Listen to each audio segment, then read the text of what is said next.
فالحمد لله، ده شرف لي انني نكون ضمن المجموعه هذه اول حاجه، وشرف لي كبير انني نسجل مع مع المنتخب الوطني المغربي. فالحمد لله، المباراه تاع اليوم خرجنا فايزين بها، ومازال مازال غادي الرقم القياسي. فالحمد لله مازال كينتظرنا عمل اننا نزيدوا نشتغلوا به. كيف ما شفتوا اليوم الفريق البحريني رجع للوراء، فلازم اننا نزيدوا نلقاو الحلول باش نحاولوا نسجلوا اهداف.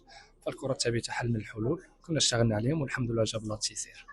ولا شكرا. شنو الديسكور ديال الكوتش كيف لكم في فكيف ما دائما، فالديسبور ديالو هو التحفيز وتصحيح بعض الاخطاء. فكنحاولوا اننا ابليكو داكشي اللي قلنا الكوتش، والحمد لله جاب التيسير ديالو في الشوط الثاني.